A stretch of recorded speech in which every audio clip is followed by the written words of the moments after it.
Mobile പെട്ടെന്ന് ഇങ്ങനെ ഇരിക്കുമ്പോഴത്തേക്ക് പെട്ടെന്നൊരു രണ്ട് വരി കവിത പാഞ്ഞു പോകുന്നു. നമ്മൾ ചാടിക്കയറി അതിനെ പിടിച്ചിട്ട് നമ്മുടെ മൊബൈലിൽ അവനെ ആക്കുന്നു. അപ്പം ഇങ്ങനെ ഒരു ഇതിൻ്റെ ഭാഗമായി ഞാൻ കുറേ കവിതകൾ എഴുതി. അപ്പം അതിങ്ങനെ ഒരു പ്രസാദം പറഞ്ഞ സ്ഥിതിക്ക് അങ്ങനെ ഒരു പുസ്തകങ്ങളുണ്ട്. അപ്പം അതിനകത്ത് കുറച്ച് കവിതകൾ വായിക്കാം. അപ്പം അതിൻ്റെ പേര് തന്നെ ഇങ്ങനെയാണ്, ആപ്പിൾ വൈറ്റ് ലെഗിൻസ് ഇട്ട യൂക്കാലി മരങ്ങൾ എന്നാണ്. അത് ഒരു കവിതയാണെന്നാണ് ഞാൻ വിചാരിക്കുന്നത്. അപ്പോൾ അത് യൂക്കാലിപ്റ്റസ് മരങ്ങൾ ഇങ്ങനെ മഞ്ഞിൽ നിൽക്കുന്നത് കാണുമ്പോൾ ഒരാൾക്ക് തോന്നുന്ന ഒരൊറ്റ ഫ്ലാഷിലുള്ളൊരു തോന്നലാണ്. ആ തോന്നൽ കവിത ഉണ്ടോ ഇല്ലെന്നൊക്കെ ഉള്ള മറ്റൊരു ചോദ്യമാണ്. പക്ഷെ ചിലർക്കത് കവിത പോലെ തോന്നാം. ഈ ഒരു സാധ്യത ഇത്തരത്തിലുള്ള എഴുത്തിനും ചിന്തയ്ക്കും ഉണ്ടെന്നാണ് ഞാൻ വിചാരിക്കുന്നത്. അപ്പം ഇങ്ങനെ ഈ ഫ്ലാഷുകളെ, അതായത് ഇപ്പോൾ ഒരു പരൽമീൻ നമ്മളിങ്ങനെ വെറുതെ വെള്ളത്തിൽ നോക്കിയിരിക്കുമ്പോൾ ഒരു പരൽമീൻ ഇങ്ങനെ പെട്ടെന്നൊരു ഈ പാളിച്ച സമയത്ത് മാത്രമേ ആ വെള്ളത്തിൽ ആ മീൻ ഉണ്ടായിരുന്നിട്ടുള്ളൂ എന്ന് നമുക്ക് തോന്നും. ഈ പാളുന്ന സമയത്ത് നമ്മുടെ നോട്ടം കറക്റ്റ് ആണെങ്കിൽ ആ പാളൽ നമ്മൾ കാണും. കവിതയിലും ചിന്തയിലും ഇങ്ങനത്തെ പാളലുകൾ നടക്കുന്നുണ്ട്. ഇതിനെ എങ്ങനെയെങ്കിലും പിടിച്ചെടുക്കുക, ഇങ്ങനെ പിടിച്ചെടുക്കാൻ പറ്റുന്ന ഒരു പശ്ചാത്തലം ഉണ്ടാകുന്ന ഈ കൊറോണ കാലത്തുള്ള വെറുതെ ഇരിപ്പാണ്. നമ്മൾക്ക് വലിയ പ്രാധാന്യമൊന്നും ഇല്ലെന്നൊക്കെ തോന്നിയ ഒരു സമയമാണ്. അപ്പം അതുകൊണ്ട് ഈ പറഞ്ഞ ഒരു അല്ലറ ചില്ലറ സാധനങ്ങളിലൊക്കെ നമ്മളിങ്ങനെ ഈ പോട്ട് പെയിന്റിങ് പലതരത്തിലുള്ള സാധനങ്ങളിലൊക്കെ മനുഷ്യൻ വ്യാപരിക്കുന്നുണ്ട്. അപ്പം ഞാൻ കൂടുതൽ വ്യാപരിച്ചത് ഇങ്ങനെ ഈ മീനിൻ്റെ പാളലും ഈ മിന്നലും ഇതൊക്കെ ഒന്ന് ചുമ്മാ പിടിച്ചെടുക്കാനാണ്. ഞാൻ ആലങ്കാരികമായി പറഞ്ഞെന്നുള്ളൂ കേട്ടോ. കവിത വായിക്കാൻ പറഞ്ഞിട്ട് പിന്നെ ഇതാണ് സംസാരിക്കുകയാണെന്ന് തോന്നുന്നില്ലേ. ഞാനിതൊന്ന് ഈ കവിത വായിക്കുന്നതുകൊണ്ട് പറഞ്ഞു. അപ്പം ആപ്പിൾ വൈറ്റ് ലെഗിൻസ് ഇട്ട യൂക്കാലി മരങ്ങൾ.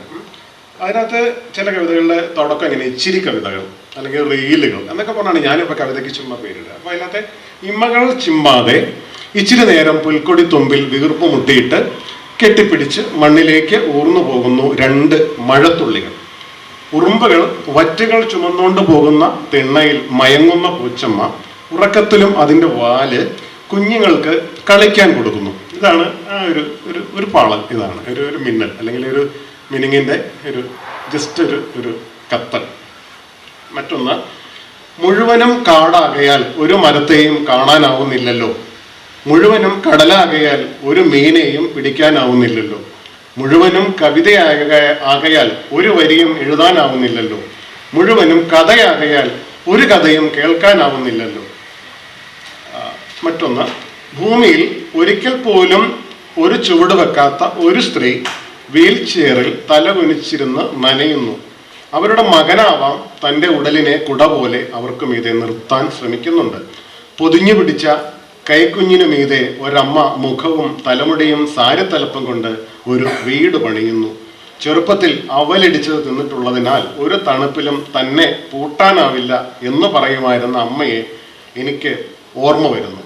ഒരെണ്ണം കൂടെ വായിക്കാം.